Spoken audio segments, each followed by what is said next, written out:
Chris Walker doesn't hide in shadows because he prefers the hunt in darkness. He hides because the fluorescent lights of Mount Massive Asylum reveal too much.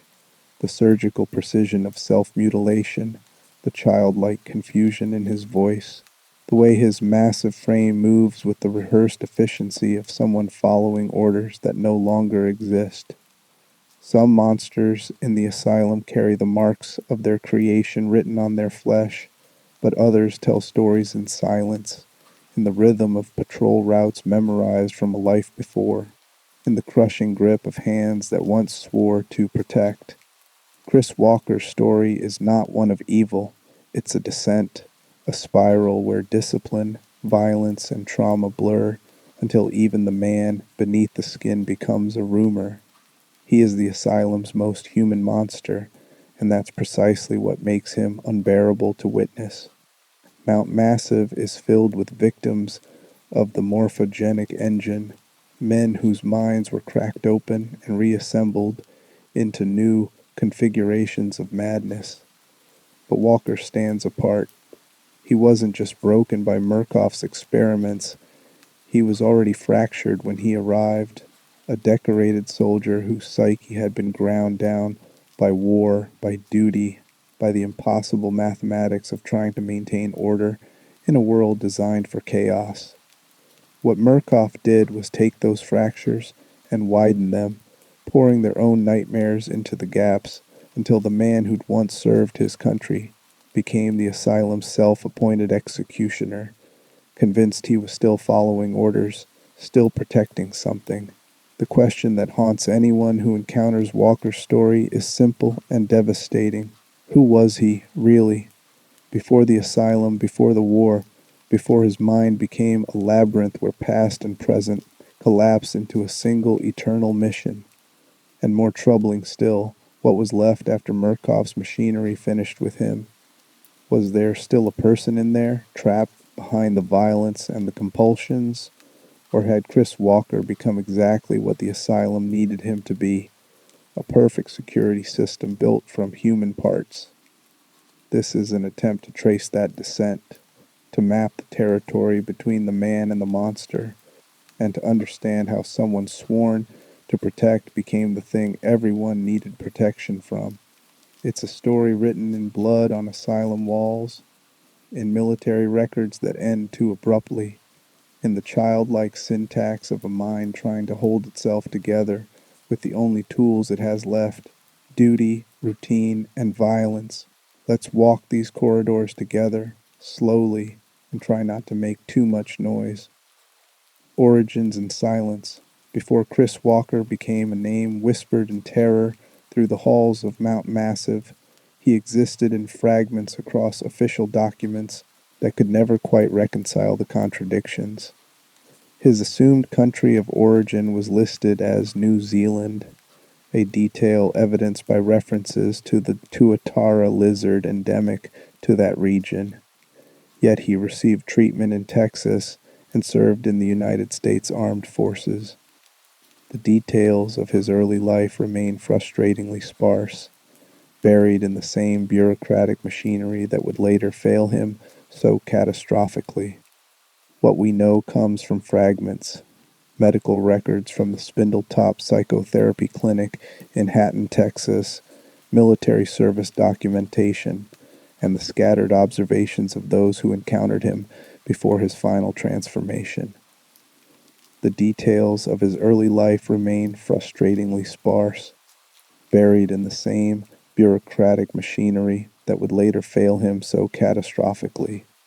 What we know comes from fragments, medical records from the Spindletop Clinic, military service documentation, and the scattered observations of those who encountered him before his final transformation. At Spindletop, where Walker received treatment before his commitment to Mount Massive, staff noted his unusual physical presentation and gave him a nickname that would prove grimly prophetic: Strong Fat. The term wasn't merely descriptive. It captured something essential about Walker's physicality, a combination of massive strength and bulk that didn't conform to typical athletic builds. This body would later become both weapon and prison, a frame capable of tearing through walls, but too large to escape the roles others assigned to it. More revealing than his physical description were the cognitive and emotional patterns documented in his early assessments. Walker's speech was noted as childlike, his vocabulary limited, his ability to process complex emotional states severely constrained. This wasn't intellectual disability in the traditional sense. He could learn, follow instructions, and execute complicated tasks with precision. Rather, it suggested a mind that operated in concrete terms, that struggled with abstraction, metaphor, and the gray areas where most human interaction occurs. For Walker, the world divided neatly into categories: safe and dangerous, ordered and chaotic, mission and failure. This binary thinking would serve him well in military service, where clarity of purpose matters more than philosophical nuance. It would serve him catastrophically everywhere else. The military machine walker's enlistment in the United States Armed Forces represented a natural progression for someone whose mind craved structure. The military offered something civilian life couldn't: a world where every action had a protocol, where the chaos of existence was organized into ranks, duties, and clear chains of command. He served as military police, a role that aligned perfectly with his cognitive framework: identifying threats, maintaining order, following the rules that kept everyone safe. His deployments to Iraq and Afghanistan placed him in environments where those clear rules began to blur. Walker served multiple tours across both theaters, each rotation grinding down whatever psychological resilience he'd started with. Combat zones operate on a different logic than training bases. The enemy doesn't wear uniforms. Civilians and combatants occupy the same streets.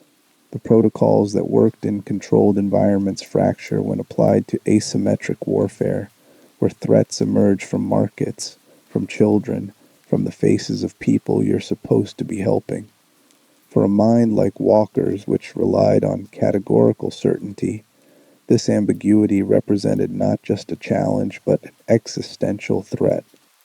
The specific details of Walker's combat experience remain classified, but the patterns are familiar to anyone who studies post-deployment trauma. Soldiers in military police roles face unique psychological pressures. They're tasked with maintaining order among their own ranks and within occupied territories, a dual mandate that places them in constant proximity to violence while demanding they respond with measured restraint. They witness the worst of human behavior from both sides. They make split-second decisions that haunt them for decades, and they return home to a civilian world that has no framework for understanding what they've seen or what they've had to do. Walker came back changed. The documents don't specify when the symptoms began, whether it was during deployment or after, but the markers of severe trauma were evident: anhedonia, the inability to experience pleasure or connection; emotional numbing, where feelings become muted to the point of absence; hypervigilance, the exhausting state of constant alertness where every sound might signal danger; and underlying it all, the dissolution of certainty that had once structured his entire world. The rules that made sense in Texas, that worked on base, that kept him alive in Afghanistan, they no longer applied, or they applied too well, turning every civilian space into a potential combat zone where threats lurked in the gaps between orders.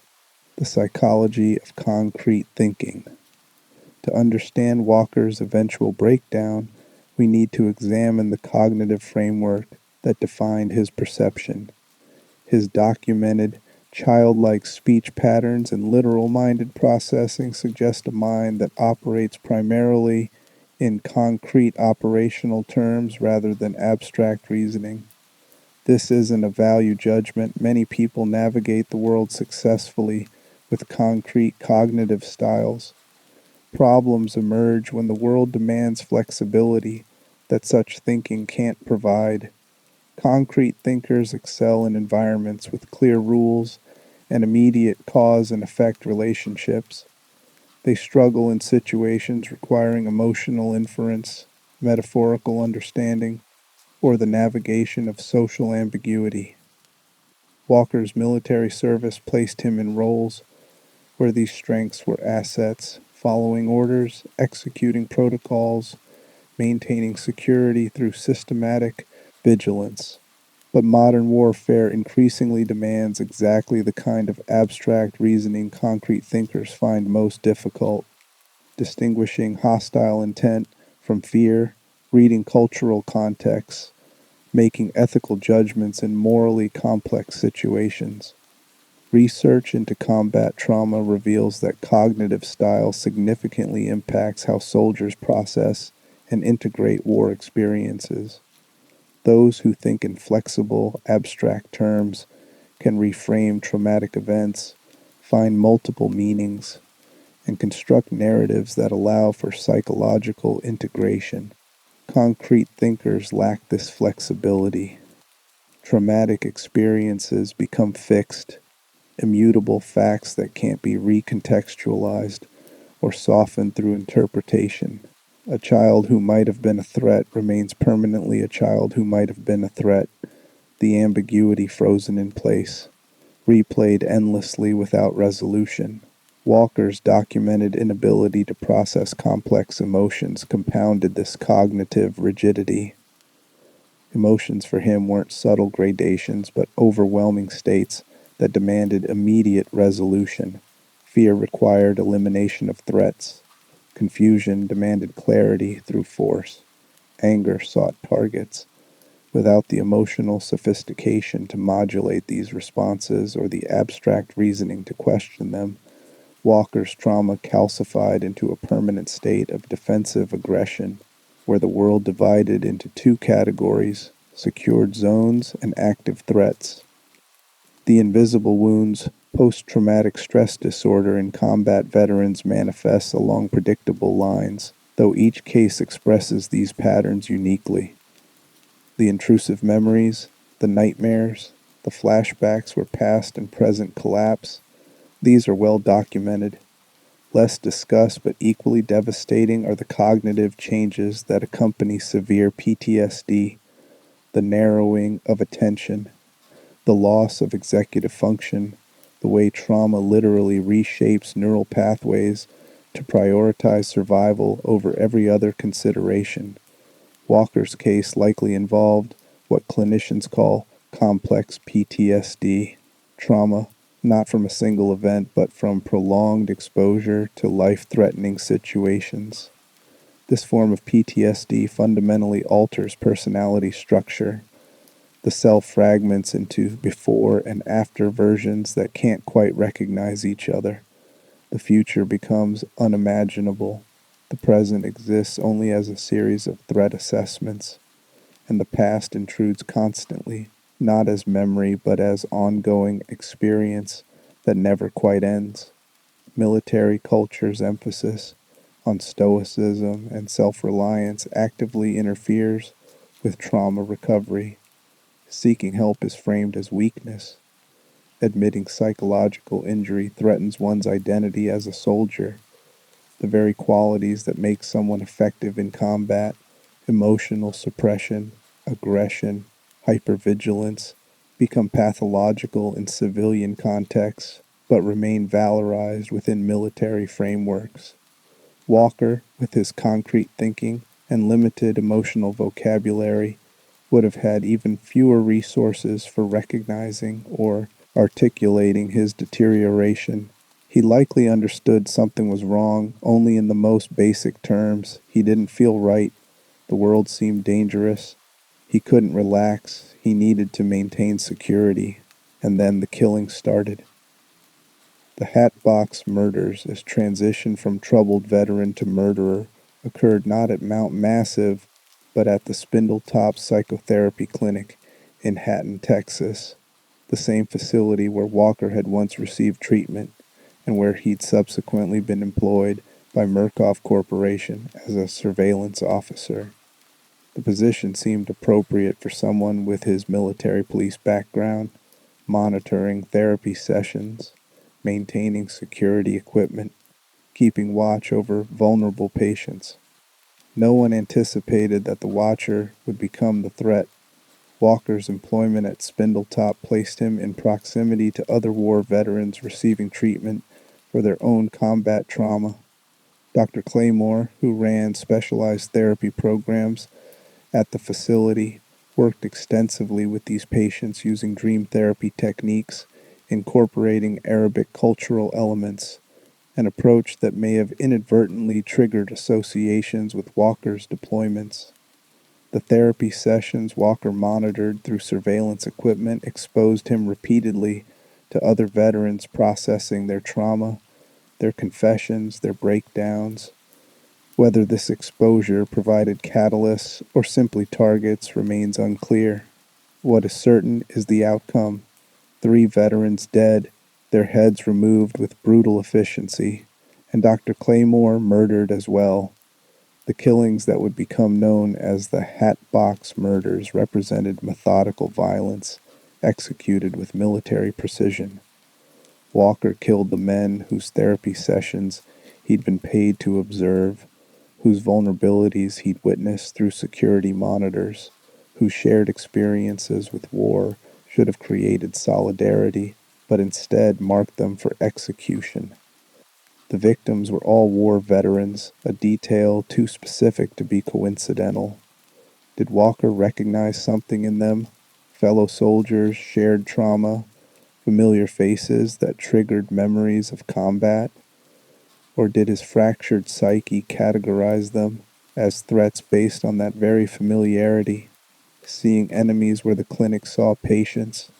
The headless body suggested ritual, not random violence. Decapitation requires commitment, continued effort after death, a purpose beyond mere killing. It's a signature, a message, or in Walker's case, perhaps a protocol, his mind translating some remembered procedure into grim action. After the murders, Walker attempted to cover his tracks with the same systematic approach he brought to the killings themselves. He destroyed security equipment that might have captured evidence, manipulated surveillance footage, and created enough confusion that investigators initially struggled to identify the perpetrator. This wasn't disorganized psychotic violence, but calculated murder, followed by deliberate concealment, evidence that whatever had broken in Walker's mind, his military training and tactical thinking remained frighteningly intact. The investigation brought Merkoff agents Pauline Glick and Paul Marion to Spindletop. They examined the crime scenes, interviewed witnesses, and gradually assembled evidence that pointed toward Walker, despite his attempts at misdirection. The confrontation that followed revealed just how far Walker had already deteriorated. When the investigators approached him with their findings, his response wasn't denial or negotiation, but immediate, explosive violence. Walker attacked both agents with terrifying efficiency. Pauline Glick, recognizing the mortal threat, drew her weapon, shot Walker multiple times in the face. The shots that would have killed or incapacitated most people barely slowed him. In desperation, Glick used her vehicle as a weapon, striking Walker with enough force to finally stop his assault. The damage from bullets and vehicle impact created the facial trauma that, combined with Walker's later self-mutilation, would render him unrecognizable as human. But Merkoff's response to discovering their surveillance officer was a quadruple murderer wasn't prosecution. It was opportunity assessment and damage control. The corporation had invested heavily in the morphogenic engine program at Mount Massive Asylum and needed test subjects who wouldn't be missed, who could be controlled through legal leverage, whose violence might be redirected toward useful purposes. Walker represented a perfect candidate, physically powerful, demonstrably capable of lethal force. mentally fractured in ways that might make him susceptible to manipulation, and now completely under Merkoff's control through evidence of his crimes. The cover-up was systematic and thorough. Rather than report Walker's guilt to legitimate authorities, Merkoff blamed the Hatbox murders on another patient, Omar Abdul Malik, a convenient scapegoat who received a life sentence in prison for crimes he didn't commit. Walker was quietly transferred to Mount Massive Asylum, officially as a patient requiring treatment for his psychiatric breakdown, but in reality as an experimental subject whose violence could be cultivated rather than cured. This transfer marked the true beginning of Walker's transformation. At Spindletop, he'd been a damaged veteran who'd committed terrible crimes. At Mount Massive, under the morphogenic engine's influence and Merkoff's deliberate manipulation, he would become something far worse. The asylum's resident monster, its self-appointed security system, a weapon built from human trauma and aimed at whatever targets his fractured mind identified. 2 months after Walker's arrival at Mount Massive, Pauline Glick received a call from Jeremy Blair, one of Merkoff's senior administrators. He wanted to show her what had become of the man she'd shot and struck with her car, the murderer her corporation had hidden away rather than prosecuting. What she saw in that underground facility bore little resemblance to the Chris Walker she'd confronted at Spindletop. The transformation had already begun. Self-mutilation, massive physical changes, and a mental state that had progressed from dangerous to something approaching inhuman. Merkoff wasn't treating Walker. They were refining him, seeing how far a human mind could be pushed before it stopped being human at all. Merkoff's calculus. The Merkoff Corporation operated Mount Massive Asylum, not as a treatment facility, but as a laboratory, a place where the pretense of psychiatric care provided cover for experiments that would violate every ethical standard if conducted openly. Their morphogenic engine program sought to manipulate human consciousness through exposure to targeted electromagnetic frequencies and hallucinogenic compounds, theoretically allowing them to weaponize madness, implant suggestions, and create controllable subjects for corporate and military applications. Walker represented a perfect test case, a physically powerful subject with documented trauma, demonstrated violence, and a cognitive style that might make him more susceptible to authoritative suggestion. Where other subjects might question or resist the experiment's parameters, Walker's concrete thinking and military conditioning predisposed him toward compliance with authority figures. If Merkoff researchers presented their experiments as legitimate security protocols, Walker would likely accept that framing without the abstract reasoning necessary to question it. The corporation's handling of Walker's murders reveals their priorities with disturbing clarity. 3 men died, and the response wasn't investigation but opportunity assessment. Merkoff had leverage. Walker had committed capital crimes on their property, and they controlled all documentation of those crimes. They could promise protection from prosecution in exchange for cooperation, frame his participation in experiments as treatment for his condition, or simply keep him in isolation where continued exposure to the morphogenic engine would gradually erode whatever resistance he might otherwise maintain. This pattern of exploitation isn't fictional speculation but documented practice. Corporations and government agencies have historically used incarcerated and institutionalized populations for experiments that would be impossible to conduct ethically. The vulnerable are perfect subjects they can't easily refuse. Their testimony is readily dismissed. And if something goes wrong, institutional structures provide layers of deniability. Walker's status as both murderer and mental patient removed whatever limited protections he might have otherwise claimed. He'd killed fellow inmates, making him a threat that isolation could justify. His diagnosed psychiatric condition meant his accounts of abuse would be filtered through the assumption of unreliability. He existed in a legal and social void where Merkoff's researchers could do essentially anything. The engine's work. The morphogenic engine didn't create Chris Walker's madness. It focused and amplified what was already there. The device exposed subjects to specific frequencies while administering chemical compounds designed to induce hallucinatory states.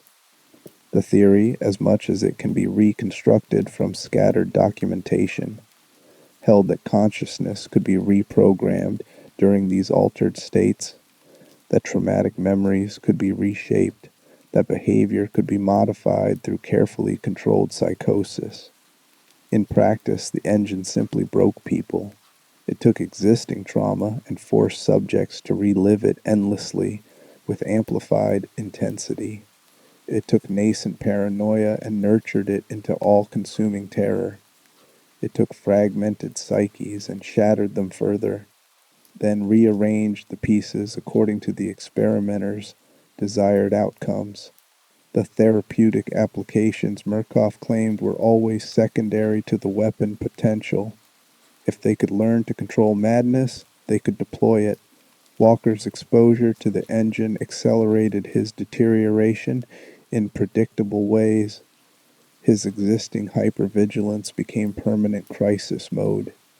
His difficulty processing emotions collapsed into simple binary states, fear and rage. His concrete thinking fused with military training to create a mind that saw every situation through the lens of security protocols. And his trauma from Afghanistan, which had never properly healed, returned with hallucinatory vividness, bleeding into his present perception until he couldn't distinguish memory from current experience. The investigators' encounter with Walker had already demonstrated his enhanced pain tolerance and physical resilience. He'd taken multiple gunshots to the face and a vehicle impact that should have killed him, yet survived to be transferred to Mount Massive. The engine's influence amplified these qualities further. His body, already operating under extreme stress, adapted to constant trauma in ways that pushed past normal human limitations. The facial damage from Pauline Glick's bullets combined with his later self-mutilation to create the death's head appearance that would become his signature, not just scars from violence but deliberate removal of features that marked him as human. The documented effects on other subjects provide context for understanding Walker's transformation. Patients exposed to the engine reported seeing impossible things, walls bleeding, corridors rearranging themselves, other inmates transforming into monsters or loved ones. They experienced time distortions where minutes felt like hours. They heard voices providing instructions, warnings, accusations. Their sense of self became negotiable. Some subjects began believing they were someone else entirely, their identities overwritten by engine-induced suggestions. For Walker, whose identity was already fractured between soldier and patient, the engine's effects likely manifested as a collapse of temporal boundaries. Iraq, Afghanistan, and Mount Massive merged. Inmates became combatants. The asylum transformed into a forward operating base under threat. And his military training, the most stable, reliable framework his mind possessed, became the lens through which he interpreted everything. He wasn't a patient anymore. He was security. He had a mission, and the mission was all that mattered. The morphogenic candidate Merkoff's researchers designated certain subjects as candidates for more intensive engine exposure, selecting patients whose initial responses suggested potential for weaponization. Walker's combination of physical capability, trauma-driven aggression, and suggestibility made him an ideal candidate. Where other subjects became catatonic or self-destructive, Walker became focused, directed, purposeful. The engine didn't disable him, it gave him purpose. Or rather, it let him believe he still had purpose, at a time when everything else had been stripped away. The researcher notes that survived from this period reveal Merkoff's awareness of what they were creating. They documented Walker's increasing obsession with security, his compulsive patrol behaviors, his growing physical strength as stress hormones and paranoia kept his body in constant fight-or-flight mode. They noted his literal interpretation of instructions, the way he would follow orders with mechanical precision, and they encouraged it, reinforcing his delusions when those delusions proved useful, redirecting his violence toward problems they needed eliminated. The Walrider became central to Walker's reconstructed sense of mission. The project to create a controllable nanotech entity had produced something uncontrollable, a sentient swarm that killed its hosts and anyone who threatened it.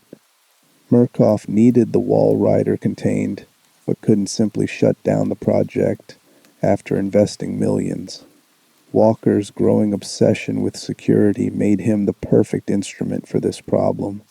They fed his paranoia about the Walrider, framed it as the ultimate threat, and watched as his fractured mind accepted this mission as unquestionable reality.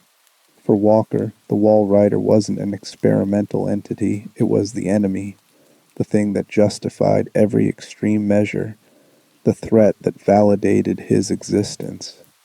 His mind, desperate for certainty in the chaos the engine had created, seized on this explanation. Everything made sense now. The asylum was compromised. Security had failed. Only he understood the threat. Only he could stop it. His training, his strength, his entire painful existence finally had meaning again. He wasn't crazy. He wasn't a murderer.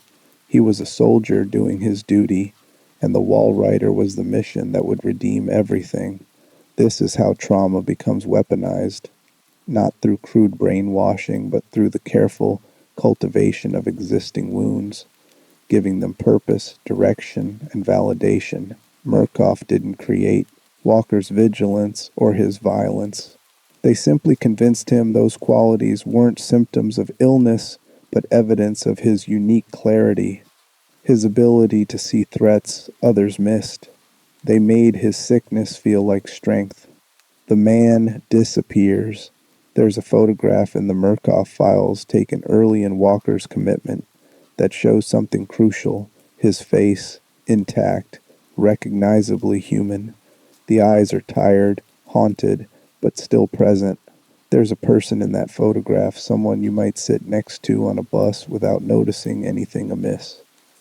This image becomes unbearable when compared to what Walker became, not because of the dramatic physical changes, but because it captures the precise moment before the transformation, the last documented evidence of the man before he disappeared into the monster. The dissolution happened gradually, then suddenly. For weeks or months, the timeline is unclear. Walker remained mostly human. He followed asylum routines, accepted his status as patient, probably still harbored hopes of eventual release or recovery. The engine sessions were breaking him, certainly, but the fundamental structure of self remained. He was Chris Walker, former military police, someone who'd made terrible mistakes, but who might someday return to the world beyond Mount Massive's walls. Then something shifted. Perhaps it was a specific engine session that hit different, or an accumulation of exposures reaching critical mass. Perhaps it was Merkoff's increasing reliance on him for violent tasks, which reinforced his delusions of purpose. Perhaps it was simply time, the weight of everything he'd experienced finally collapsing. Whatever internal architecture still supported his sense of being human. Whatever the catalyst, Chris Walker began to disappear. The disappearance wasn't death, but something worse. a hollowing out where the person was gradually replaced by function. Walker stopped being someone with history, preferences, personality, and became instead a role, security, the asylum's immune system, the soldier who never left deployment. His speech, always simple, reduced further to the repetition of mission-essential phrases. His emotional range, already limited, collapsed entirely into a single affect, vigilant aggression, and his body, subjected to massive trauma and stress, began changing in ways that suggested the line between human and monster isn't as clear as we'd like to believe. This is the point where clinical analysis struggles. What happened to Walker exceeds the boundaries of recognized psychiatric conditions or trauma responses. The self-mutilation, the physical transformation, the complete subsumption of identity into obsessive mission. These elements combine into something that falls outside standard diagnostic categories. He wasn't psychotic in the traditional sense. He maintained contact with reality, just a reality entirely reorganized around a singular purpose. He wasn't dissociated, he was hyper-associated. Every aspect of consciousness focused on security, to the exclusion of all else. He wasn't even simply traumatized anymore. He'd become trauma incarnate, a walking manifestation of what war and experimentation had made him. The man in that early photograph was gone. What remained was something that used to be Chris Walker, wearing his body, speaking fragments of his vocabulary, but operating on completely alien logic. The transformation was complete. The real horror was about to begin, the violence of self. The self-mutilation began as a whisper and ended in horror. Walker removed his lips, his nose, fleshy architecture that marked him as human, that allowed for expression and vulnerability. The act wasn't random self-harm, but purposeful modification, performed with the same systematic precision he brought to every task. This wasn't a psychotic break characterized by disorganized behavior. It was calculated transformation, which makes it so much worse. Understanding why requires entering a mindset where conventional human psychology stops functioning as a guide. Clinical literature documents cases of extreme body dysmorphic disorder where individuals become convinced certain body parts are foreign, wrong, or impediments to their true form. Combat veterans with severe PTSD sometimes report feeling disconnected from their bodies, as if they're operating meat puppets rather than living as integrated physical selves. Walker's self-mutilation suggests both patterns, a conviction that his human features were obstacles and a dissociation so complete that damaging his body felt no different than maintaining equipment. The removed lips and nose served a function in Walker's deteriorating logic. Lips allow for complex speech, for the formation of words that express nuance, emotion, ambiguity, precisely the elements Walker had lost capacity for. Without lips, speech becomes simplified, reduced to the harsh basics his mind could still process. The nose, similarly, marks one as human in profile, creates softness in the face's geometry. Without it, Walker's face became a skull, a death's head, something that announced its departure from humanity before it even moved. There's speculation, documented in scattered asylum reports, that Walker believed the mutilation enhanced his sensory capabilities, that removing excess flesh let him perceive threats more clearly. This isn't entirely delusional. Profound trauma does alter perception, sometimes heightening awareness of specific threat categories while diminishing attention to everything else. Walker's mind, trapped in permanent combat mode, might have interpreted this selective attention as enhanced capability. The mutilation then becomes ritualistic acknowledgement of transformation. He was no longer civilian, no longer even quite soldier. He'd become something purpose-built for violence, and his body should reflect that truth. Comparing this to documented cases of identity disturbance in trauma survivors reveals uncomfortable parallels. Some individuals subjected to extreme, prolonged stress report feeling they've died, and what continues living is someone else wearing their identity. Others describe their pre-trauma self as a separate person they can observe but no longer access. Walker's mutilation suggests he'd reached this point of identity rupture. The man he was before had to be literally cut away to reveal what the asylum had made him. The child's voice. More disturbing than Walker's physical transformation was the regression of his speech. His vocabulary collapsed into repetitive, childlike phrases.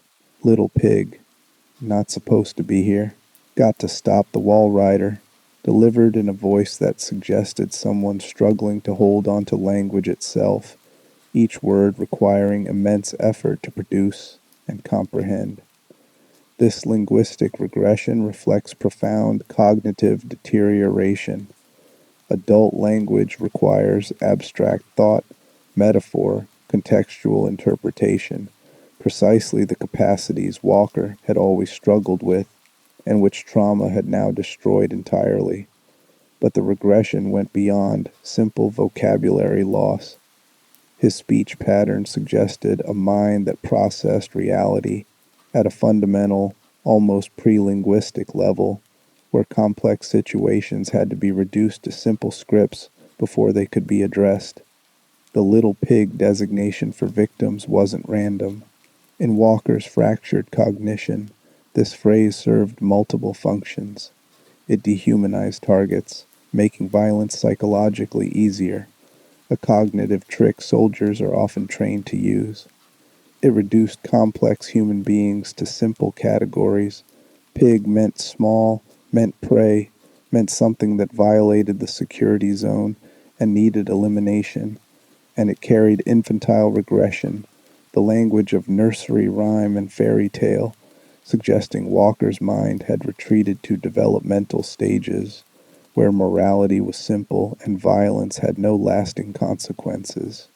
The voice itself, high, strained, wrong, coming from such a massive frame, created visceral horror that went beyond visual threat. There's an uncanny valley effect when childlike speech emerges from a hulking murderer. It signals fundamental incongruence, cognitive processes that don't match physical presentation. Listeners intuitively recognize this speech isn't strategic intimidation but genuine cognitive limitation, making Walker's violence feel less like calculated cruelty and more like natural disaster, impersonal, unstoppable, emerging from mechanisms beyond moral frameworks. Psychiatric literature documents similar regression in patients subjected to extreme stress or trauma. The mind, overwhelmed, retreats to earlier developmental stages where the world was simpler and overwhelming stimuli could be managed through basic schemas. For Walker, this regression was amplified by the morphogenic engine's disruption of normal cognitive processing. His speech became a window into a mind that could no longer handle abstract thought and had simplified reality to the most basic operational level. Secure the perimeter, eliminate threats, complete the mission. The security obsession Walker's fixation on security and containment represented more than simple delusion. It was the last coherent framework his mind could maintain. Everything else had collapsed. His civilian identity, his sense of future, his ability to distinguish past from present, his understanding of himself as human. But the military training, reinforced through years of repetition until it became deeper than thought, remained. Security protocols became his entire personality, the only structure preventing complete psychological dissolution. This obsession manifested in compulsive patrol behaviors. Walker moved through Mount Massive's corridors with military precision, checking corners, monitoring corridors, maintaining awareness of entry points and sight lines. These weren't random movements, but rehearsed patterns, the physical expression of a mind that could still execute tactical procedures, even though it had forgotten why such procedures mattered. The patrol served no actual security function. The asylum was chaos, the patients already free, the threat he feared already loose. But Walker couldn't process that information. His mind had locked onto security protocols as the only remaining source of meaning, and contradictory evidence simply couldn't penetrate. The Walrider became the enemy that justified everything. In Walker's deteriorated cognition, this entity represented the ultimate threat, something that could kill, that violated all containment, that proved the security measures had failed. His mission to contain it wasn't delusional in the sense of being random. It was delusional in being massively disproportionate and detached from any possibility of success. But the mission gave him purpose, structure, a reason to continue existing.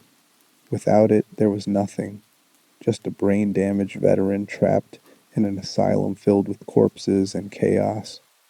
This pattern appears in clinical research as survivor mission syndrome, though that term doesn't quite capture Walker's extreme presentation. Some trauma survivors develop monomaniacal fixations on preventing recurrence of their trauma, becoming consumed by preparation and vigilance. Holocaust survivors who could never feel safe again. Assault survivors who transformed their lives into fortress protocols. Combat veterans who saw every gathering as tactical situation requiring threat assessment. For these individuals, the original trauma never ends. It continues in the present tense, demanding constant response, justifying any extreme measure that might prevent recurrence. Walker's case magnified this pattern through the morphogenic engine's influence and his own cognitive limitations. His survivor mission wasn't bounded by rationality or social constraint. It was total, consuming, the only content left in a mind that had been systematically destroyed. The tragedy is that this obsession, which felt to Walker like his last grip on sanity and purpose, was precisely what made him monstrous. His need to secure, to contain, to eliminate threats manifested as relentless violence against anyone who entered his perceived security zone. He was following orders, maintaining the perimeter, doing his duty. That he was committing atrocities never registered, because his mind had lost the capacity to frame his actions as anything but necessary response to threat. Hallucination as reality. The morphogenic engine didn't just alter Walker's thinking, it fundamentally changed his perceived reality. The distinction between hallucination and objective experience collapsed entirely. What he saw, heard, and experienced was real to him in ways that made questioning impossible. This wasn't like knowing you're hallucinating but being unable to stop. It was complete psychotic immersion where the hallucinations were simply the world, unquestioned and absolute. Reports from other engine subjects provide insight into this state. Patients described environments that transformed constantly. Walls bleeding, corridors extending infinitely, other people morphing into threats or loved ones. Time became fluid, minutes stretched into subjective hours. Identity became negotiable. Some subjects believed they were historical figures, mythological entities, or completely fictional personas. The engine created states of consciousness where consensus reality had no anchor, where any perception was as valid as any other, where the line between internal experience and external world dissolved completely. For Walker, these effects likely manifested as combat flashbacks that never ended. Iraq, Afghanistan, and Mount Massive merged into a single ongoing deployment. Inmates became enemy combatants. The asylum's architecture transformed into forward operating bases and compounds. The Walrider, whether it existed as Merkoff claimed or was entirely engine-induced delusion, became the enemy threat that his training told him to neutralize. His patrol routes were real military procedures applied to hallucinated threats in an environment that shifted between remembered war zone and actual asylum without Walker recognizing any distinction. This explains the peculiar quality of Walker's violence. It wasn't sadistic or cruel, but procedural. The execution of security protocols against perceived threats. He didn't torture victims or prolong their suffering. He eliminated them with military efficiency, then moved to the next threat. The decapitations that characterized his kills weren't trophies but confirmation protocols, ensuring terminated threats remained terminated. In his perceived reality, he was doing exactly what he'd been trained to do, what his duty demanded. That his victims were mostly mentally ill patients, not enemy combatants, was information his fractured psyche couldn't process. The clinical term psychotic doesn't quite capture this state. Psychosis usually maintains some degree of cognitive organization, even if that organization is built on delusional premises. Walker's mind had progressed beyond organization into something more primitive, pure reactive response to stimuli filtered through military training, with no executive function to evaluate, plan, or question. He existed in eternal present tense, each moment independent, each threat requiring immediate response. Past and future had collapsed, leaving only the mission, repeated endlessly, never complete because completion requires the cognitive capacity to recognize mission parameters, and Walker had lost that capacity entirely. Transformation complete. By the time Miles Upsher's camera captures Chris Walker stalking Mount Massive's corridors, the transformation from man to monster has reached its terminal stage. What moves through those hallways is no longer recognizable as the Texas soldier who once served his country, no longer even the traumatized veteran who entered the asylum hoping for treatment. The thing that hunts Miles is something new, or perhaps something very old, a distillation of violence and purpose that strips away every human quality except the capacity to destroy. Walker's physical presence defies comfortable explanation. His frame has expanded beyond what seems anatomically possible, muscles bulging in configurations that suggest chronic stress hormones have pushed his body past normal human limitations.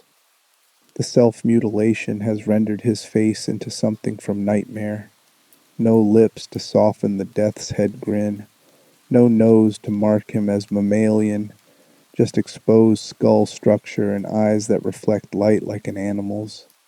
When he moves, it's with terrible purpose, each step deliberate, efficient, the movement of something that has optimized itself entirely for the hunt. Among the few personal effects he maintained was a stuffed pig or similar toy animal, a detail that seemed incongruous with his monstrous presentation but which investigators noted he became violently protective of when it was handled, suggesting some fragment of childhood attachment or comfort seeking that survived his transformation. But the true horror isn't the physical transformation, it's the complete absence of anything resembling normal human consciousness behind those eyes. When Walker speaks, fragments of language emerge. Little pig. The words carry no malice, no emotion at all, really. They're simple identification, the verbal component of a targeting protocol. When he pursues Miles through the asylum, there's no rage in it, no personal investment. He's not angry at this intruder. He's simply executing his function, the way a security system triggers when motion sensors activate. This absence of humanity creates a category of terror that differs fundamentally from villains who hate, who enjoy cruelty, who are evil in recognizable ways. Walker isn't evil. He's not even quite conscious in any sense we'd recognize. He's become pure function, a biological machine running military security protocols in an environment that no longer has any security to maintain, against threats that only he perceives, in service of a mission that lost coherence long ago. The man who might have questioned orders, who could have chosen differently, who possessed moral agency, that person doesn't exist anymore. Only the function remains. The variant Merkoff's internal classification designated certain patients as variants, individuals whose exposure to the morphogenic engine had produced not just madness but transformation. These patients developed capabilities that exceeded baseline human parameters, enhanced strength, pain tolerance approaching invulnerability, single-minded focus that made them nearly unstoppable. Walker became their most successful variant, though success is a term that carries obscene irony given what he'd become. The physical augmentation wasn't supernatural but biological, the result of a body subjected to constant stress hormones, pain, and trauma that forced adaptation. Walker's frame had been impressive before Mount Massive. The asylum's conditions pushed it into truly monstrous territory. His adrenal system functioned in permanent overdrive, flooding his bloodstream with chemicals that granted strength far exceeding normal human capacity. His pain response had been so thoroughly overwhelmed that injuries which would incapacitate others barely registered. He could tear through walls, lift massive obstacles, crush human skulls with his bare hands, not through magic, but through the terrible efficiency of a body optimized entirely for violence and stripped of every limitation that normally protects organisms from self-destruction. The mental transformation paralleled the physical. Walker's consciousness had simplified into something that resembled artificial intelligence more than human psychology, if then protocols execute without reflection or doubt. Detect intruder, pursue, corner target, eliminate, breach detected, secure.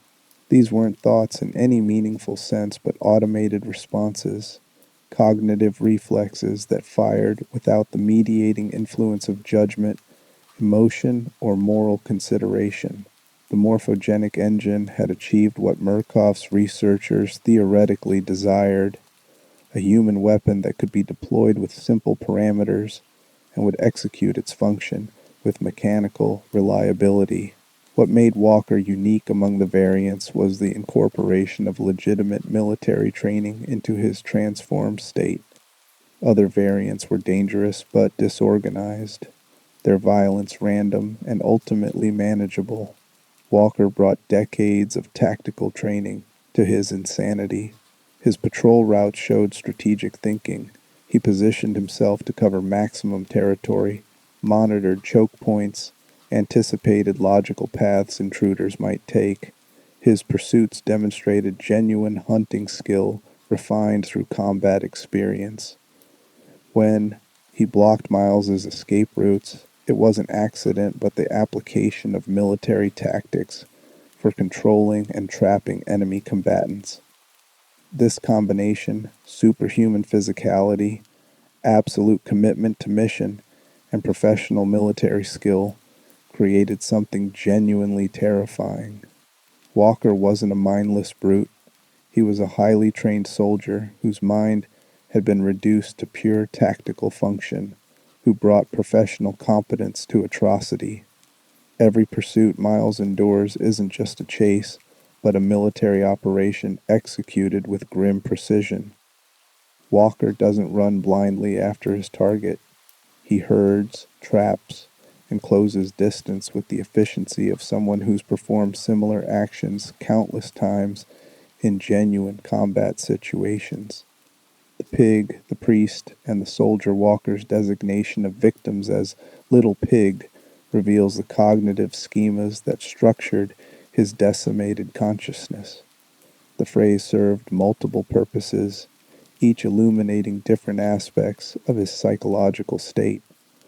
On the most basic level, it was dehumanization, a technique military training often incorporates to make violence psychologically sustainable.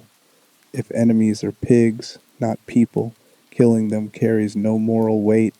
Walker's mind, trapped in permanent combat mode, applied this framework to everyone who entered his perceived security zone, but the phrase carried deeper resonance.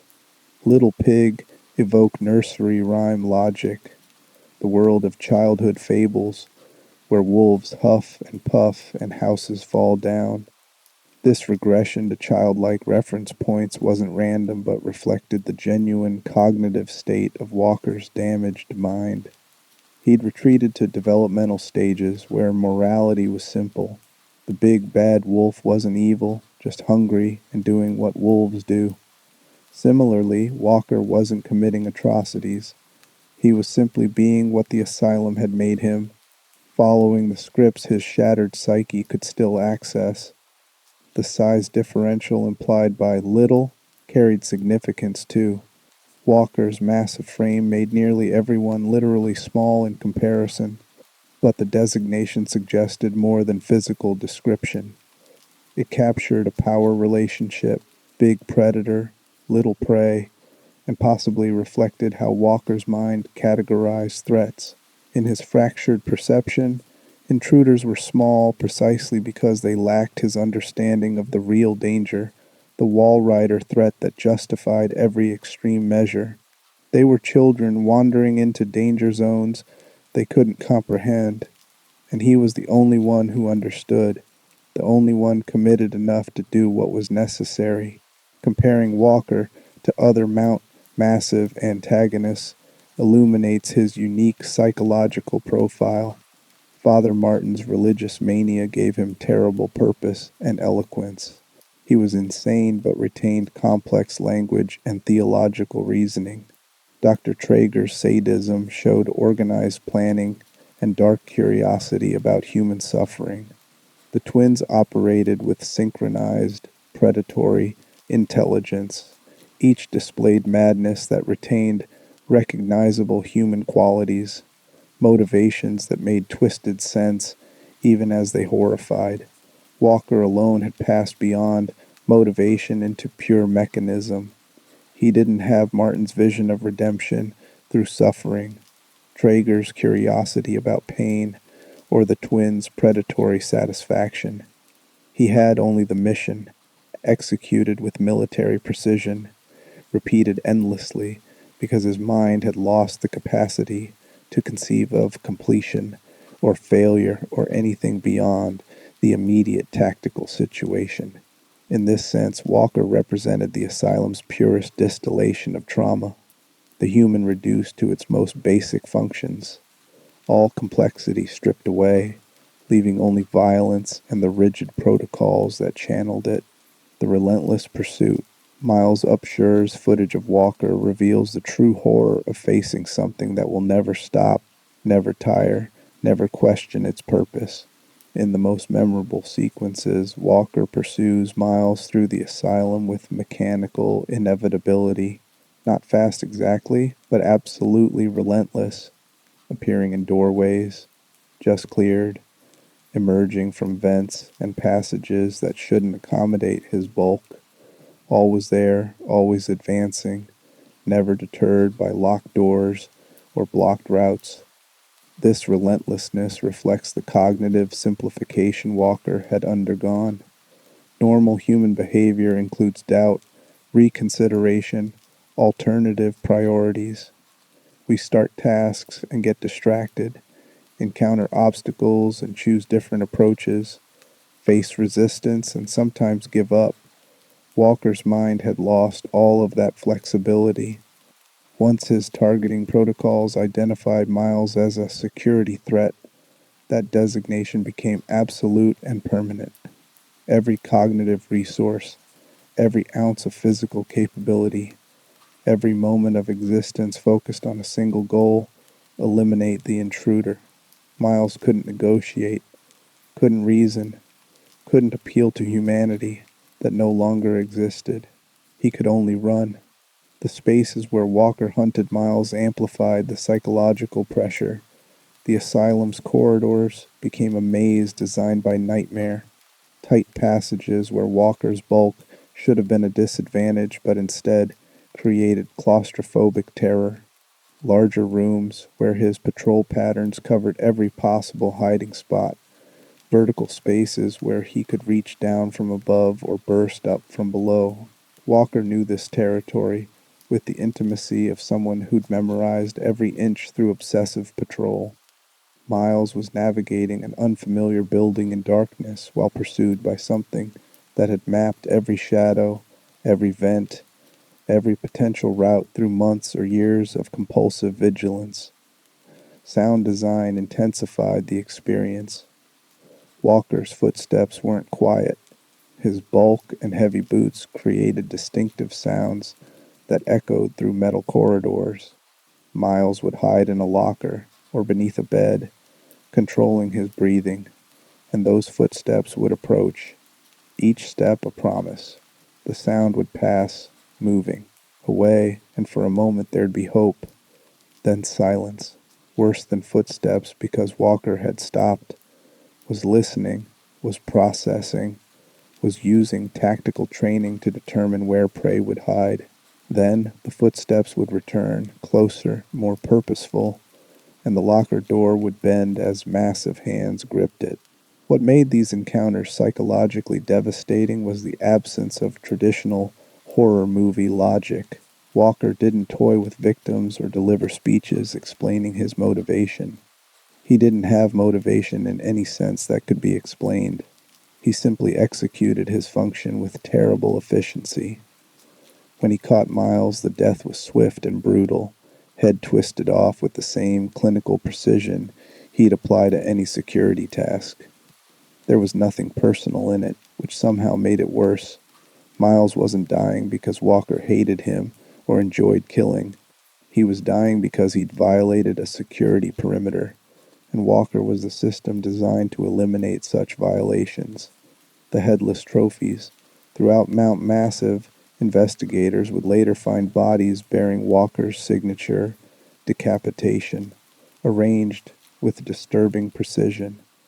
These weren't random killings, but something closer to ritual, each death executed with military procedure, each corpse positioned according to logic that made sense only to Walker's fractured psyche. Understanding this pattern requires entering a mindset where atrocity becomes routine, where human death carries no more moral weight than completing any other task. The decapitation served multiple functions in Walker's mental framework. Most directly, they represented confirmation kills, military protocol for ensuring terminated targets remain terminated. In combat zones, particularly when facing enemies who might feign death, soldiers are trained to verify threats have been eliminated. Walker's damaged mind applied this protocol without discrimination, treating every asylum intruder like enemy combatants who required confirmation of termination. The removed heads became evidence of missions completed, problems solved, threats neutralized. But the pattern suggests deeper psychological currents. The collection and arrangement of heads imply something beyond pure functionality. It points toward compulsion, toward ritual that satisfied needs Walker himself probably couldn't articulate. Some trauma specialists theorize that such post-mortem behaviors represent attempts to assert control in situations that feel overwhelming. By organizing victims according to internal logic, perpetrators create order from chaos, transform random violence into structured action that feels meaningful rather than merely destructive. For Walker, whose entire psychological landscape had collapsed into security obsession, the arranged corpses might have served as proof, evidence that his mission wasn't futile, that he was succeeding in containing threats, that the violence he committed served legitimate purpose. Each body represented a prevented breach, a stopped intruder, a moment where the security protocols functioned as designed. without the cognitive capacity to question his actions or recognize their moral implications. Walker could only understand his kills as accomplishments, problems solved, duties fulfilled. The clinical literature on serial killing often distinguishes between organized and disorganized offenders. Organized killers show planning, control, awareness of legal consequences. Disorganized killers are chaotic, spontaneous, often psychotic. Walker occupied a strange middle category. His kills showed organization and consistency but emerged from genuine, psychotic belief rather than sadistic motivation. He wasn't trying to avoid capture or impress anyone.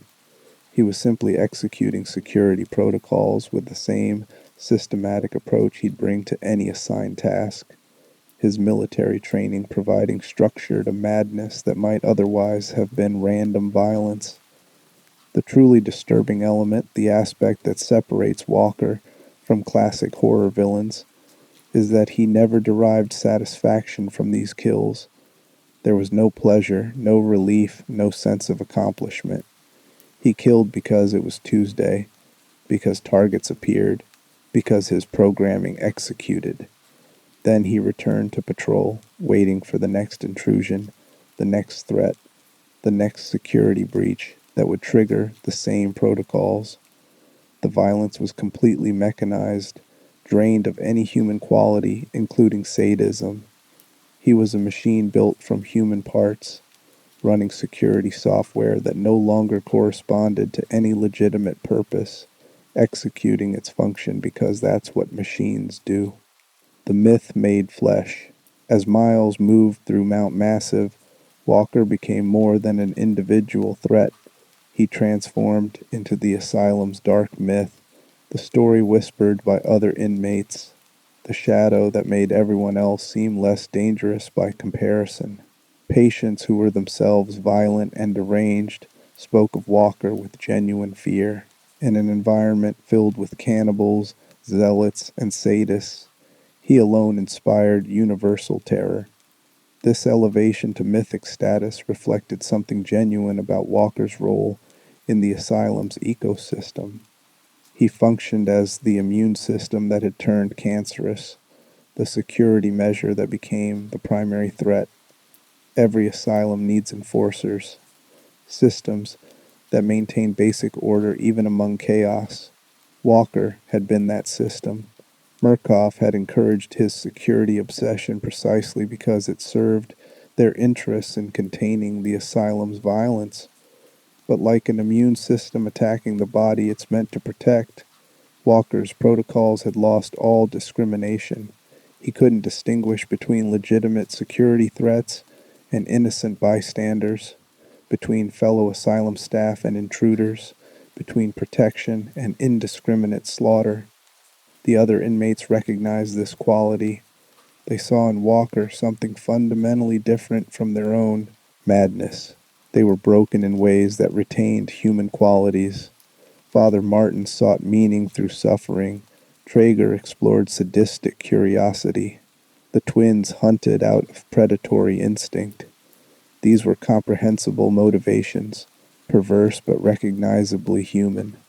Walker's absolute absence of motivation, his reduction to pure function, placed him in a different category entirely. He was the monster that other monsters feared, not because he was stronger, though he was, but because he represented a complete extinction of humanity that even the most deranged inmates hadn't achieved. Mythologizing Walker served psychological functions for the asylum population. By elevating him to boogeyman status, other inmates could define themselves against him. They might be crazy, violent, dangerous, but at least they weren't Walker. At least they retained some element of choice, some fragment of humanity, some capacity for something other than the mechanical execution of violence. Walker became the line that marked complete loss of self, the warning of what awaited if madness progressed too far. For Miles, encountering Walker meant confronting something worse than death. It meant facing the possibility that humanity could be completely erased while the body continued functioning. Walker challenged the comforting assumption that some essential self exists independent of consciousness, that personhood is durable and resilient. Here was proof that given sufficient trauma and manipulation, the person could be entirely deleted, leaving only biological programming and learned behaviors operating in meat that remembered being human but no longer was. This philosophical horror, the complete annihilation of self, makes Walker's presence throughout the game into something beyond jump scares or chase sequences. Every encounter with him is a reminder that the man he was is truly, irrevocably gone. There is no reaching him, no moment of recognition, no possibility of redemption or recovery. The transformation is permanent and total. Chris Walker died in Mount Massive long before his body stopped functioning, and what hunts Miles through those corridors is simply the aftermath, the residue of violence and training that continues executing without any consciousness to question or guide it. The laboratory confrontation. The final encounter between Walker and Miles occurs in the underground laboratory where the morphogenic engine's deepest secrets are housed, where the Walrider, the entity Walker has devoted his entire fractured existence to containing, has finally been unleashed. The location carries symbolic weight. Walker pursued his mission through every corner of the asylum, and that pursuit inevitably led him here, to the source of everything, to confrontation with the threat that defined his purpose and the entity that would end him. By this point, Miles has witnessed the asylum's full horror. He survived Father Martin's messianic delusions, escaped Dr. Traeger's surgical curiosity, evaded the twins' predatory hunger. But Walker remains the most persistent threat, the enemy who appears in every section of the facility, who cannot be reasoned with or evaded permanently. The pursuit has taken on qualities of nightmare inevitability. No matter where Miles goes, Walker will be there, emerging from shadows, blocking exits, advancing with mechanical purpose. The laboratory setting transforms their final confrontation into something larger than personal survival. This is where Merkoff's experiments began, where the morphogenic engine reshaped human consciousness into weapons and monsters. Walker entered this facility as a broken veteran seeking treatment and was systematically destroyed, his mind harvested for components that could be weaponized, his trauma amplified and redirected until he became the asylum's most effective security system. Now that system faces its ultimate test, the Walrider itself, the entity his entire existence has focused on containing. When Walker attacks Miles in the laboratory, he's operating at peak functionality. Every protocol is firing, every tactical skill is engaged, every ounce of his augmented strength is deployed. This isn't random violence, but the culmination of his mission. The intruder has reached the critical area. The Walrider is loose. Security has catastrophically failed, and only he stands between chaos and complete containment loss. In his mind, this moment validates everything. All the violence, all the vigilance, all the months or years of compulsive patrol have led to this confrontation where he can finally fulfill his purpose. The irony is devastating. Walker believes he's protecting against the Walrider, that his action serves security, but his assault on Miles is what fully triggers the Walrider's defensive response. The nanoswarm, bonded to Miles through earlier events, perceives Walker as a threat, not to the asylum or to containment, but to its host. The very mission Walker has devoted himself to becomes the catalyst for his destruction. Death by design. The Walrider's attack on Walker is brutally efficient.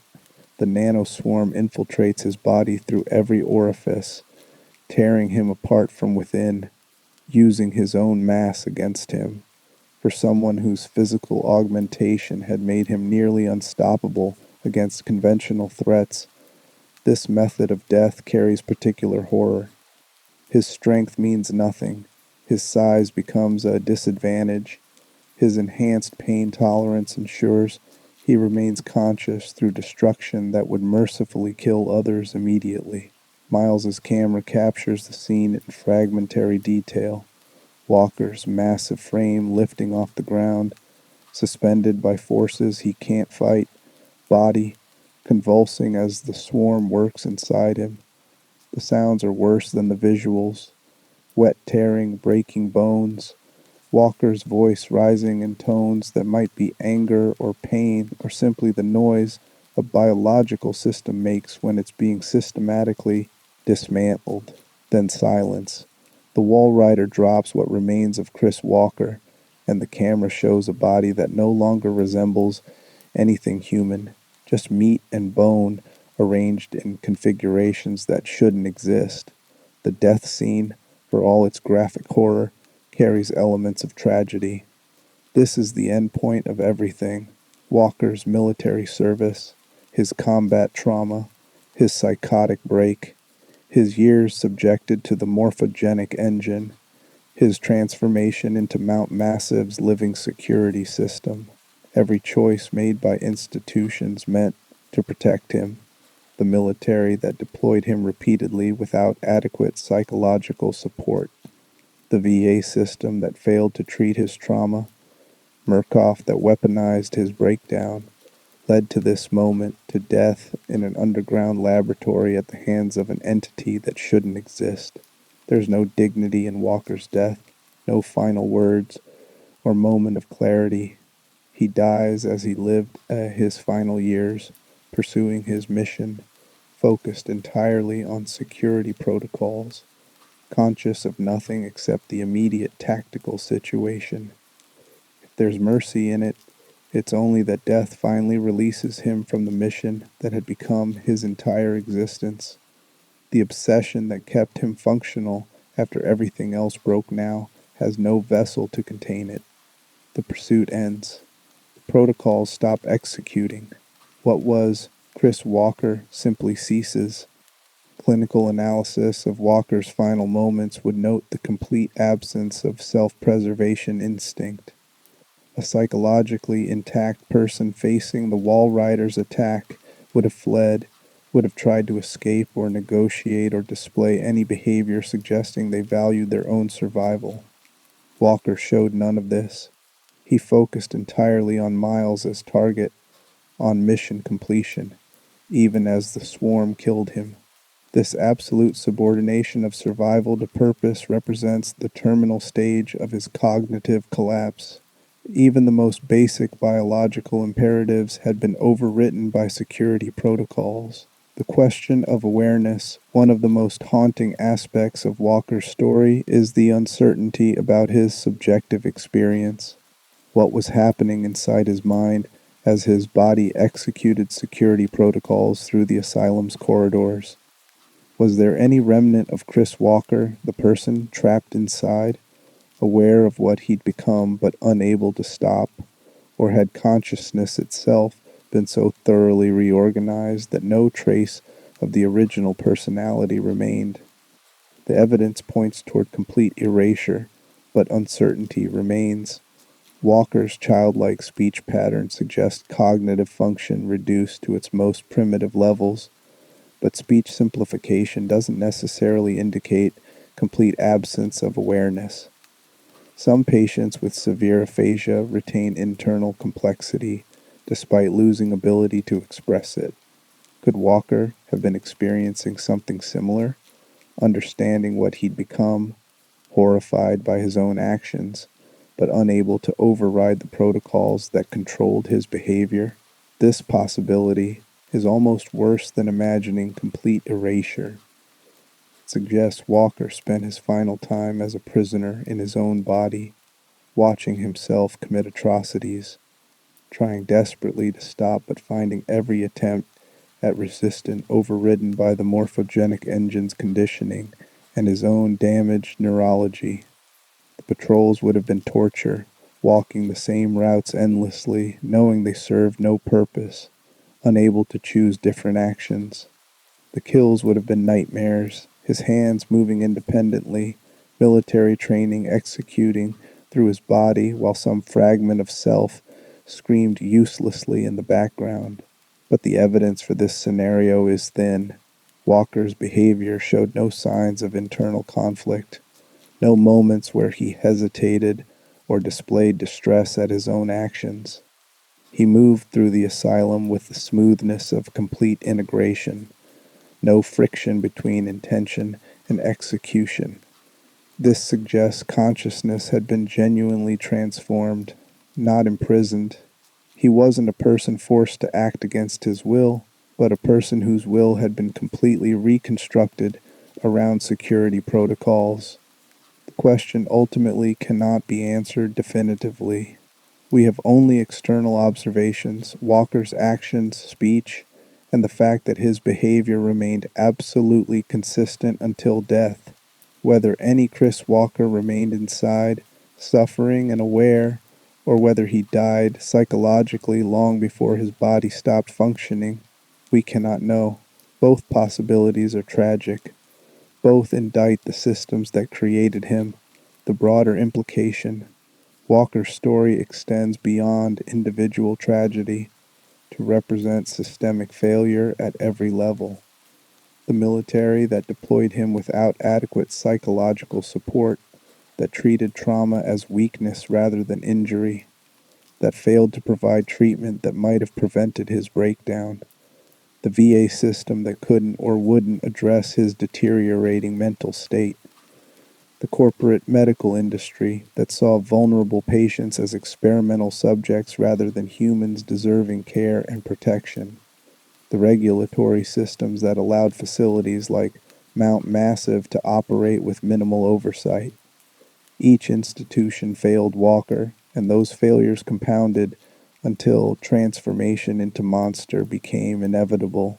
This pattern repeats throughout real-world cases. Veterans return from deployment with severe PTSD and struggle to access treatment. When they do receive care, it's often inadequate. Brief medication trials, occasional therapy sessions, nothing approaching the intensive intervention severe trauma demands. They self-medicate, deteriorate, sometimes become violent. Society responds with punishment rather than treatment, sending traumatized individuals to prisons or inadequate psychiatric facilities where their conditions worsen. Some become homeless, some die, some, in rare cases, become Chris Walker, so damaged and manipulated that humanity itself becomes negotiable. Merkoff's exploitation of Walker represented corporate medical abuse at its most extreme, but the underlying logic appears in less dramatic form throughout healthcare systems. Patients as profit centers, experimental subjects, problems to manage rather than people to heal. This is especially true for stigmatized populations: the mentally ill, the addicted, the incarcerated, the poor. These groups receive treatment designed not for their well-being, but for system convenience. Expensive medications that generate revenue but barely help. Warehousing instead of therapy. Coercive procedures that prioritize compliance over recovery. Walker's transformation also illuminates the weaponization of trauma, a practice with documented historical precedent. The scapegoating of Omar Abdul Malik, an innocent man serving life in prison for the Hatbox murders, represents another layer of institutional evil.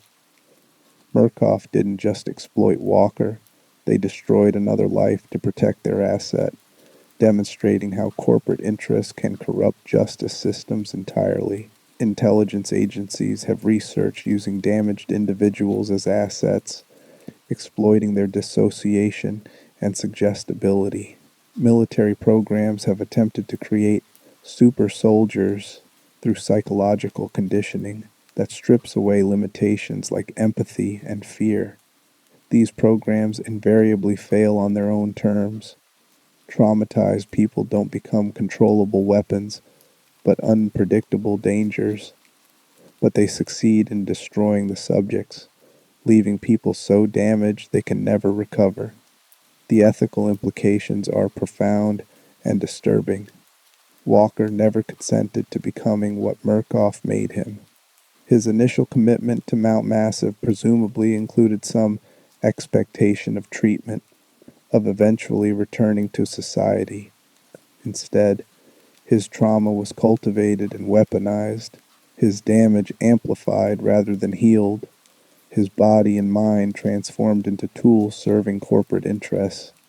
He became property, a biological machine maintained for utility until it was destroyed by the very project it was meant to contain.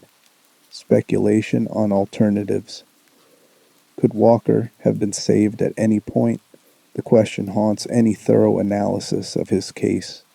Certainly before Mount Massive, intervention was possible. Adequate treatment for his combat trauma, genuine support during reintegration to civilian life, early intervention when his symptoms began escalating.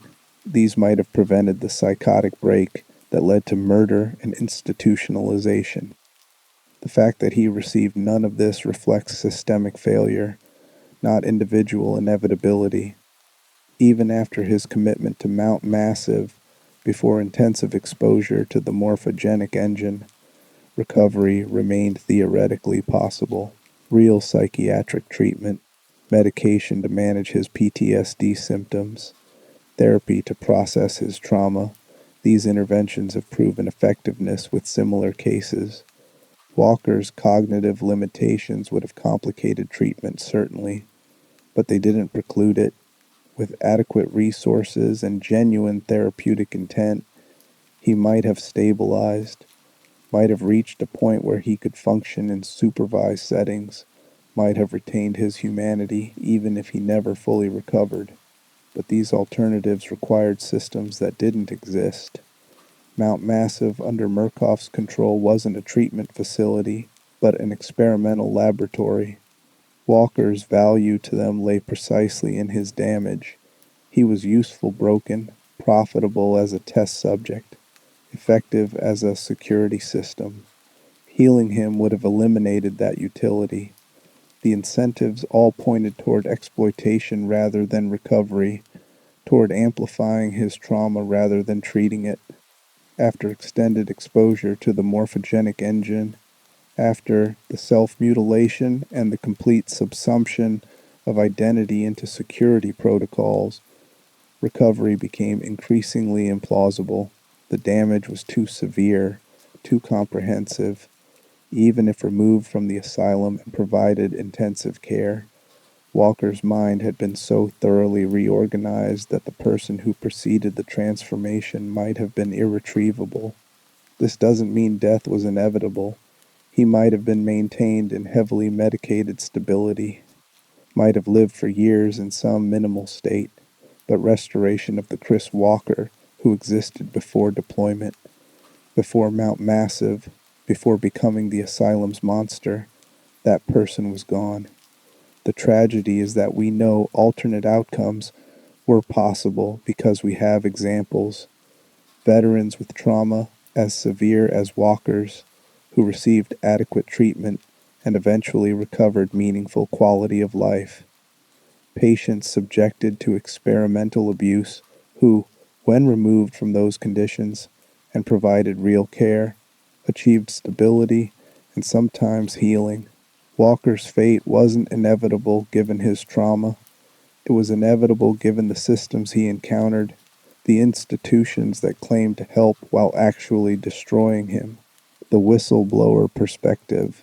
Additional context for Walker's story appears in Outlast, Whistleblower, which shows Mount Massive's deterioration from the perspective of Wayland Park, the software engineer who leaked information about Merkoff's experiments. Park's testimony, his documentation of the facility's abuses, provides additional fragments of information about how Walker was handled and what Merkoff knew about his condition.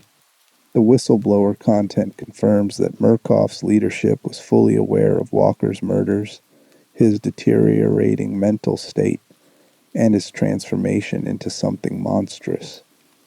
They documented his progression with clinical detachment, noting his enhanced capabilities and his utility as an asset for controlling the asylum's more dangerous elements.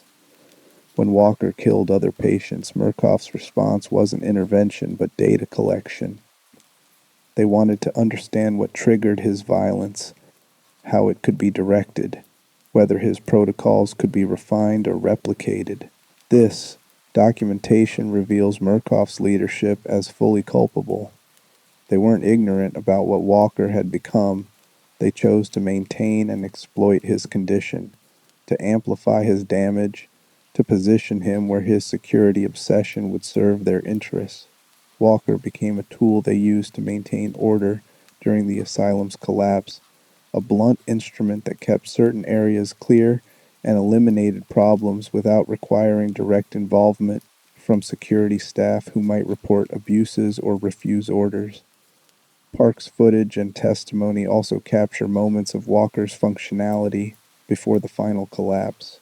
In earlier sequences, Walker appears still capable of receiving instructions from Merkoff's staff, still integrated enough into the facility structure to be directed toward specific tasks. This suggests his transformation was gradual, that there was a period where he retained enough cognitive function to serve as a semi-controlled asset before deteriorating into the completely autonomous threat Miles encounters. The ethical implications compound. If Walker had been simply mad, beyond anyone's control, his violence would be tragedy, but not malice. Instead, we know Merkoff deliberately cultivated his condition, maintained him in his damaged state, and deployed him as an asset, knowing full well what he'd become. They created him as surely as the morphogenic engine created the Walrider, not through nanotechnology, but through systematic abuse and exploitation of trauma that should have been treated. The comics and extended lore. The Merkoff Account comic series, which expands Outlast's narrative through supplementary stories, provides additional glimpses into Walker's background and the broader context of Merkoff's operations. While these sources aren't as directly canonical as the main games, they offer insights into the institutional structures that enabled Walker's transformation and the fate of similar victims. These accounts confirm that Walker wasn't unique. Merkoff maintained similar programs at multiple facilities, each working to weaponize psychological damage in different ways. The morphogenic engine represented their most advanced work, but the underlying philosophy appeared throughout their operations. Identify vulnerable individuals, amplify their trauma, redirect their damage toward profitable purposes. Walker succeeded where others failed, not because Merkoff's methods were particularly sophisticated, but because his military training provided structure that could be exploited even after his mind collapsed. The extended lore also suggests Walker's case received attention from elements within government agencies that had contracted with Merkoff. His transformation interested those researching human performance enhancement and psychological manipulation for intelligence and military applications. Whether Walker was always intended as a test case for such programs or became one opportunistically after his breakdown isn't clear. Either way, his existence as an asset rather than a patient reflects decisions made at levels far beyond Mount Massive's staff. This broader context is important because it prevents Walker's story from being dismissed as isolated aberration. He wasn't the product of a few bad actors at a single facility. He emerged from systemic patterns, institutional incentives, and philosophical frameworks that treat vulnerable humans as resources to be exploited. Merkoff was evil, certainly, but it was evil enabled by regulatory capture, by privatized healthcare systems that prioritize profit over care, by military and intelligence communities willing to overlook abuse if it produces useful research. Final assessment: Chris Walker's story is a tragedy in the classical sense, the destruction of a person through forces they cannot control, carried forward by fatal flaws and external pressures until catastrophe becomes inevitable. But unlike classical tragedy where flaws are internal, Walker's were largely imposed. His cognitive limitations weren't his fault. His combat trauma resulted from service to his country. His psychotic break emerged from untreated PTSD and institutional failure. Even his transformation into monster was primarily the work of others, Merkoff's researchers, the morphogenic engine, exploitation that should be called torture. What remains genuinely Walker's is limited to those early choices, enlisting, deploying, whatever decisions led to the specific traumas that broke him. Even these choices carry complex contexts. People enlist for many reasons, not all of them true choices when economic pressures and limited opportunities are considered. The Walker who made those decisions couldn't have anticipated where they'd lead, couldn't have imagined that serving his country would end with him becoming an asylum's resident monster. The psychological analysis reveals a mind systematically destroyed through trauma, exploitation, and abuse. The man who entered Mount Massive was already damaged but still recognizably human. What emerged was something functionally different: a biological system running military security protocols with no supervising consciousness to question or modulate the violence those protocols produced. Whether this transformation represented complete erasure of Chris Walker's consciousness or its imprisonment in a body operating on autopilot cannot be determined, but either possibility represents the ultimate violation of personhood. Walker's death at the hands of the Walrider carries grim irony. The entity he devoted his entire existence to containing became his executioner. The mission he used to maintain his fractured sense of purpose became the direct cause of his destruction. There's no redemption in this ending, no moment where he recovers humanity before death. He dies as he lived his final years, pursuing security protocols, targeting perceived threats, conscious of nothing beyond the immediate tactical situation. The man disappears without ever returning.